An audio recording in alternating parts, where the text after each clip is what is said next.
Olá, internautas do J+, hoje mais uma vez a coluna em vídeo. Estou tendo o prazer de mais uma vez receber aqui no nosso estúdio Norma Pereira, que hoje ela nos deu o privilégio, né, de usar aqui esse espaço para oficializar a sua pré-candidatura a deputada federal. Era uma questão que ainda estava em suspenso, tinha algumas coisas, algumas articulações para se fechar, mas hoje ela se coloca nessa posição e a gente vai falar um pouquinho sobre as consequências disso, né, que vem aí adiante. Então, começo agradecendo pelo privilégio de estar aqui contigo mais uma vez, Norma, e também agradecendo, né, pela deferência com relação ao nosso trabalho. Sim, sempre uma satisfação muito grande poder estar aqui, conversar contigo e falar com os internautas do J+.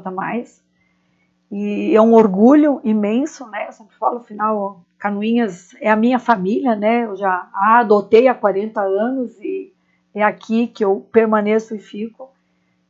Muito bom poder conversar com vocês. Que bom. Norma, a grande pergunta que muitos fazem, né, eu mesmo já fiz alguns questionamentos assim na minha coluna, por que ir à federal se a gente teve um vácuo que se abriu aí para a disputa estadual, considerando que o Renato Pique era um nome que estava aí em ascensão, ele saiu fora, não temos nomes muito fortes para essa disputa, ao passo que a gente sabe que para você chegar à Câmara Federal, óbvio, não é impossível, mas é muito mais difícil. Bom, realmente posso te dizer que foram vários meses de estudos, estudando partidos, nominatas, legendas, densidade eleitoral e capacidade de votos. Foram muitas conversas, foram muitos trabalhos, foram muitas viagens, conversando com lideranças de todo o Planalto Norte Catarinense, lideranças partidárias, enfim.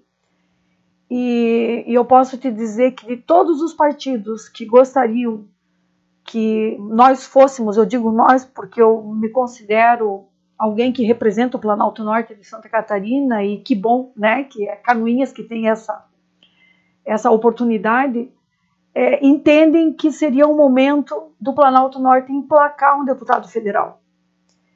E o que nos levou a tomar essa decisão foi exatamente isso. Da outra vez, nós fomos sozinhos concorrer para deputado federal. Nós não tínhamos nenhum prefeito, nenhuma liderança política, ninguém aderiu e absorveu e trabalhou para que esse resultado acontecesse. E houveram algumas, mas foram poucas as lideranças. Dessa vez, o cenário é muito diferente.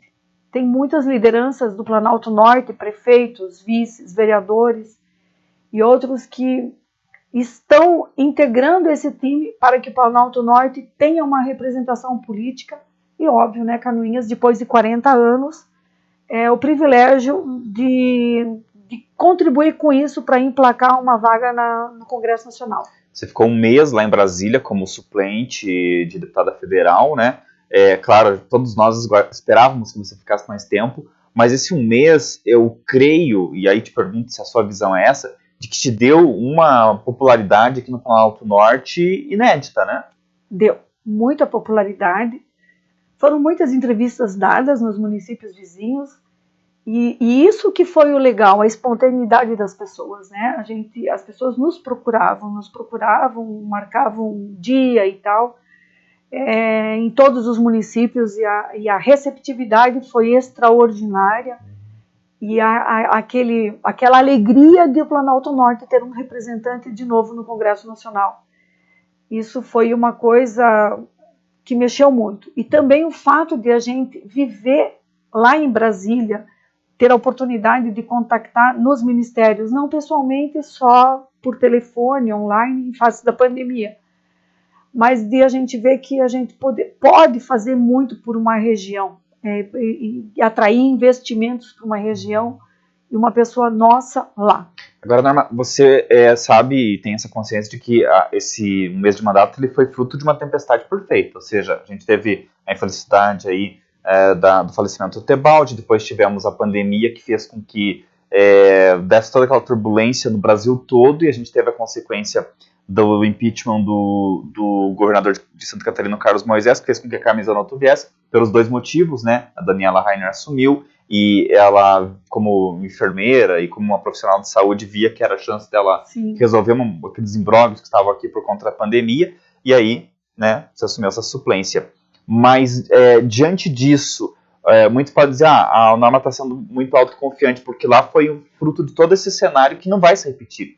Aí te pergunto, é muita autoconfiança ou realmente teu nome está forte? Na verdade, Canoinhas merece isso, Planalto Norte, eles merecem isso.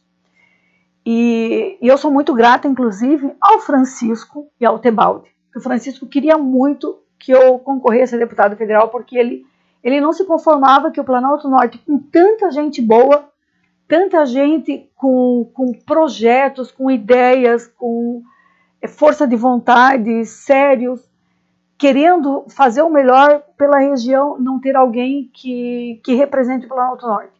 E o Tebaldi, ele nos procurou final de maio de 2018, o Francisco e a mim estivemos no Doces e Fricotes, e ele falou que eu deveria concorrer a deputada federal, e ele falou que, dadas as condições de saúde dele, que ele estava fazendo um tratamento por um câncer, que se ele não conseguisse cumprir o mandato, para eu batalhar para ser a quarta colocada, porque era a Giovânia disse, a gente não faria mais votos do que ela, a Carmen Zanotto também não, e o Tebaldi não, em face da densidade eleitoral, com o mandato na mão, e outras condições muito mais fortes do que a gente, né, para fazer uma votação elevada. E que a gente lutasse para ser a quarta colocada, e que se acontecesse alguma coisa com ele, que eu continuasse cuidando do Planalto Norte, que eu tive a oportunidade de assumir o Planalto Norte, ter um representante lá, mas não era para esquecer de Joinville. Então você veja que foram, todos esses fatores foram aliados a esses outros. Então eu penso que foi o destino que induziu a isso, e para o Planalto Norte acreditar no potencial dele, a nossa população aqui acreditar. E eu sinto isso da população. Porque lá em Brasília, lá nós temos os investimentos. Lá que vem as emendas efetivamente para os investimentos. Né? Você vê que um deputado ele tem as emendas individuais e ele tem as demais emendas das negociações. Então, veja se a gente conseguisse trazer para cá o volume de dinheiro que cada deputado leva para a sua base eleitoral. Hoje nós não teríamos a situação da 280, talvez como esteja, as nossas estradas do interior, enfim, porque nós recebemos emendas parlamentares, mas elas ajudam as prefeituras, elas são de extrema importância, mas não é investimento. E nós só vamos, e o Francisco sempre falava isso, nós só vamos ter oportunidades de emprego, de negócios, quando o Planalto Norte tiver deputado efetivamente e tiver investimento.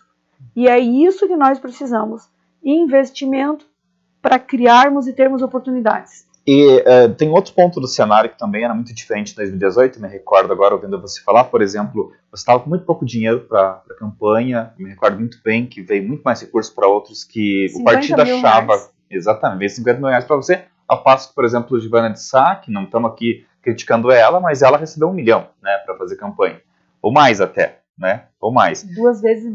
2,5 vezes, olha só. Né, 2,5 milhões para 50 mil é uma diferença muito grande. Mas é o dinheiro que está aí, o fundo partidário, o fundo eleitoral. E a gente tinha ainda a situação que o seu esposo, Francisco, foi bem no ano que ele morreu, e foi, se não me engano, foi no período ali, você estava com ele internado e tal, né? Sim, quer dizer, 16 dias antes da eleição. Você conseguiu se dedicar muito pouco para aquela campanha, sim, né? Sim. E aí, então todos esses fatores acabaram te dando uma boa votação ainda. Né? Além de tudo, acabou dando uma boa votação. Esse ano você trocou de partido, saiu do PSDB, está no Podemos. Esses fatores que foram tão complicados, como por exemplo a questão do dinheiro para a campanha lá em 2018, são fatores que estão contornados para garantir uma votação melhor agora? Estão contornados. Todo esse tempo que a gente trabalhou foi exatamente para nós termos condições de fazer uma campanha com possibilidade de chegar lá. O Podemos está com uma nominata muito boa, completa, e fala-se talvez até numa terceira vaga, e óbvio que a primeira vaga fala-se, né, que já tem o Rodrigo Coelho de Joinville, enfim, e que a gente teria que batalhar aí para chegar no segundo lugar aí com os 40 mil votos. Diante de todos esses apoios que nós estamos tendo no Planalto Norte, eu não vejo dificuldade que na eleição anterior, sem recurso e com pouquíssimo apoio da população, né, que isso eu sou extremamente grata por isso, para mim praticamente 60% dos votos foram para um deputado federal aqui da região. Acredito que a gente não terá dificuldade de chegar nos 40 e poucos mil votos. Nós estamos trabalhando para 60, 70 mil votos. Nosso projeto, trabalho, é para isso. É para entrar, não ficar de suplente. Para não ficar de suplente, para ser titular de uma cadeira e formar um time legal aí para que o Planalto Norte tenha condições de preparar pessoas para seguir o caminho e nós temos representação política. Agora, o PSDB ele é um partido que estava na tua... Eu lembro que você já aguentou muito desaforo dentro do PSDB e se manteve firme dentro do partido. Teu sogro, teu esposo, né, sempre foram PSDBistas históricos, né, aqui na nossa região. Deve ter doído muito o coração trocar de partido, mas o que foi o fator aí? O fator, eu me dou muito bem com eles lá, a gente tem muita liberdade de conversar com eles e algumas coisas que eu não concordo, eu sempre tive liberdade de falar, eles sempre ouviram, todos sem exceção, né, enfim, essa liberdade de falar, eu sou muito espontânea, o que não está legal eu falo, enfim, o que eu não gosto, mas foi exatamente a legenda. Lá hoje eu teria que fazer mais votos que a Giovânia de Sá ou a Carmen Zanotto, porque eles fizeram a federação. Então, se você olhar a densidade eleitoral delas... Federação com cidadania. Com cidadania, a densidade eleitoral, tanto de uma quanto da outra. Nós sabemos que nós não temos votos aqui para fazer mais votos que elas para chegar em primeiro lugar. Aí, lá, sim, daí lá eu teria que fazer de 100 mil votos para frente. Aí seria impossível se a gente... Foi pragmático, né? Foi ali, né, na questão de... Por isso que a gente calculou partido, legenda. Eu sei que é difícil para a população compreender isso, mas foi um ponto que nos definiu para o Podemos com outras lideranças do Planalto Norte. A decisão não foi tomada sozinha, pela minha pessoa Norma, e nem pela equipe aqui que me integra. E é uma percepção muito óbvia e que está cada vez mais evidente, né? As pessoas votam em pessoas, não votam em partidos, né? Os partidos estão cada vez mais em descrédito, independente se é A, B ou C, né? Agora, uma grande pergunta, quem você deve apoiar para deputado estadual? Vai ver aqui o Júlio Roncone, que a gente sabe que é seu amigo, falou aqui muito bem de você, falou que você é candidata dele para deputada federal, mas o teu apoio está com ele, está com quem? Na verdade, nós estamos com vários nomes trabalhando com o deputado estadual e eu para federal, cada um no seu espaço, né? Então, nós temos 6 ou 7 já deputados estaduais que nós vamos trabalhar juntos em determinados locais. Tem um que é em educação especial, outro voltado à agricultura. Ali em Mafra, né, a vice-prefeita vai concorrer à estadual, a gente faz dobradinha com ela, até bonito isso, né, Canoinhas abraçar Mafra e Mafra abraçar Canoinhas, para a gente atingir os objetivos, e nós temos condições de eleger até 2 estaduais, que, na verdade nós teríamos, o Planalto Norte poderia eleger 3 estaduais e 2 federais, porque nós temos voto para isso. Nós temos... É incrível como não conseguimos, de Campo Alegre a Porto União, a Caçadora, se você fizer a conta, ele beira os 300 mil votos. Então, nós poderíamos ter 2 candidatos mesmo a deputado federal no Planalto Norte, só tem 2. A estadual, que fala assim, 9, 10, 11, mais ou menos, que ainda não está tudo bem definido. Então, a gente tem chance de fazer uma dobrada muito interessante com várias pessoas, e a própria deputada, a Paulinha, a Janice, o Júlio, a Celina... esteve aqui, Paulinha esteve aqui, né? A Janice que a Norma a Edilene. Sim, a Janice que a Norma se refere, vocês assistiram com uma entrevista com ela. Ela foi presidente da Fundação Catarinense de Educação Especial, né? E a Paulinha é deputada, que também já esteve aqui outras vezes. E a Janice a é de deputada Três Barras. estadual novamente. E a Janice de Três Barras. Então, aí, Ednei, que vem, se você pensa... Só mais um pouquinho, a Celina é a vice-prefeita de Mafra. Isso. Então, e tem mais alguns nomes aí que a gente está articulando.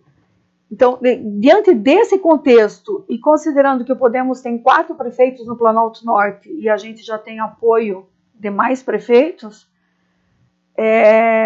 não tem como. A chance para federal, a gente sente que é maior do que para estadual. Porque estadual acaba dividindo bastante os votos também. A gente pode dizer que a gente está falando de algo palpável. As eleições estão aí, marcadas para 2 de outubro, né? E quem se sente preparado vai para a disputa, como a Norma está aqui oficializando sua pré-candidatura a deputada federal. Mas nós temos uma outra eleição que tem tudo para acontecer ainda esse ano, que é para prefeito de Canoinhas, né? A gente não sabe quando, mas ao que tudo indica vai acontecer. E claro que seu nome é natural, porque você foi a segunda colocada na eleição de 2020, né? Sim. Como é que você está enxergando esse cenário aí? É uma situação que, vamos dizer assim, a gente pode vir a ter Norma Pereira nessa disputa também, considerando o que pode acontecer em outubro? Ednei, eu prefiro focar agora na questão dessa candidatura para federal. Até porque quem for o próximo prefeito, ele vai precisar muito de recursos para conduzir o nosso município, né, com investimentos, que é o que nós precisamos. Eu prefiro focar nisso. Assim que declarada a vacância, né, e que o Tribunal Eleitoral formalizar as eleições para prefeito, aí sim, aí os partidos vão sentar, vão conversar, daí vem as articulações, vem as coligações, vem tudo isso. E daí, lógico, hoje eu integro o Podemos, tem uma equipe do Podemos que precisa ser ouvida, né, e respeitada, e conversar com os demais partidos para a gente chegar a um consenso e ver de que forma que isso será conduzido. Mas, a princípio, eu prefiro focar nas eleições para deputado agora. Curioso que em 2020 você esteve sentada nessa cadeira, eu fiz a mesma pergunta, né? A gente jamais imaginava que iríamos repetir essa pergunta em 2022, quer dizer, o que a gente iria falar só na eleição para deputada federal, mas ver como as coisas mudam em política, né? A política é muito dinâmica, né? Cada momento é um momento, né, Ednei? Você, na semana passada, semana retrasada, intermediou uma questão relacionada ao britador, que vai ser financiado pelo governo do estado, 1.200.000, e também acho que mais um equipamento foi comprado. Isso significa que você está trabalhando ali junto com o William, você simpatiza com a gestão dele? Tá. Na verdade, essa questão dos recursos para Canoinhas e para a região, eu cobrei do governador Moisés, né, que eu estive em Brasília e não pude viabilizar isso para a nossa região. E daí, várias questões, várias coisas que haviam sido solicitadas para minha pessoa naqueles 40 dias que eu fiquei como deputada federal, eu indiquei que fossem encaixados como emendas especiais do estado de Santa Catarina para os municípios. Tipo ambulância para Três Barras, o britador móvel, que a gente sabia para a área rural que era uma necessidade premente, urgente, porque nós temos mas atende outras demandas, e como o nosso interior é muito extenso, ele seria de extrema necessidade. Mas para todos os 19 municípios que eu tive contato naqueles 40 dias na Câmara Federal, ele viabilizou a indicação dessas emendas especiais, sem considerar o Plano 1000. Então, isso é uma coisa que a gente vinha já tratando desde 11 de maio, quando eu fui para Florianópolis de Brasília, Florianópolis, sem mais o titular da cadeira, né? Uhum. Quer dizer, o título eu tenho, né? Até eu, Planalto Norte, tenho uma deputada federal suplente por Santa Catarina até 31 de janeiro de 2023, com QR Code e tudo certinho. E eu vinha já gestionando isso, mas que fosse independente do Plano 1000. E foi cumprido, né? De todos os municípios já foi publicado, e o britador móvel para cá. E além do mais, né, eu sempre falo, Ednei, que Canoinhas está acima de tudo. Né? A gente tem que lutar e batalhar por ela, o que a gente puder trazer para cá, independente de quem esteja no comando. E que os recursos venham e que sejam aplicados da melhor forma possível e que o William consiga conduzir o município da forma que a população merece. Na disputa para o governo do estado, o Podemos deve apoiar Moisés, isso? Olha, a princípio sim, mas ainda não teve convenção, não teve nada. A sua opinião a respeito do Moisés qual é? Eu posso te dizer que eu estou simpatizando com a forma dele fazer gestão, principalmente nesse período que eu tenho mais aproximação com ele e com as pessoas da equipe, pleiteando recursos e tudo mais. Como todo executivo, né, o detentor de mandato executivo tem as suas críticas, o legal é que ele sabe ouvir. Né? Ele sabe ouvir, ele tem diálogo, ele te dá retorno de todas as observações que eu fiz para ele relacionadas ao Planalto Norte. Ele tem dado atenção e isso é uma coisa que eu tenho que levar em consideração.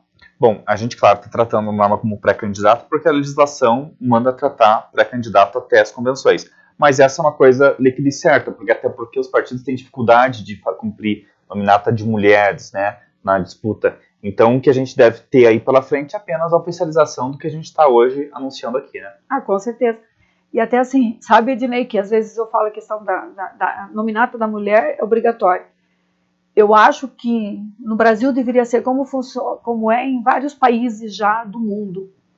As mulheres concorrem entre elas. As mulheres não concorrem com os homens. Porque, segundo tudo que você lê na história e tal, né, olha quanto tempo que a mulher conquistou o direito ao voto. Antes ela não podia nem isso. Né? Desde o surgimento do homem, todas as tratativas desses negócios e tal sempre foram os homens. Isso, religião, política, sempre eram os homens. As mulheres foram assumindo responsabilidades aos poucos. E se você perceber, seria justo se elas concorressem entre elas, porque elas dispensam com cuidados pessoais, cuidados da casa e tal, um tempo maior do que o homem. E muitas a gente não consegue levar para a política exatamente em face dos compromissos que a gente tem fora de noite, sábado, domingo, e daí elas não querem abrir mão do tempo que elas têm em casa com a família, tudo isso. E nós tínhamos que ter uma forma de ter mais mulheres participando do processo político e ocupando as funções. Na Câmara Federal hoje são, se eu não me engano, 88 deputadas. São pouquíssimas, né? Das 500. Se fosse 30%, seriam 150 e tantas, se elas concorressem entre elas. É uma boa ideia aí, né? Que a gente poderia seguir no Brasil também, já que tem tanto estímulo, né? A questão das cotas e tudo mais dentro dos partidos, né? Bom, conversei com Norma Pereira, pré-candidata a deputada federal pelo Podemos. Vou deixar espaço para você se despedir e agradecer mais uma vez pela deferência com o nosso trabalho e pelo prestígio de estar aqui conosco.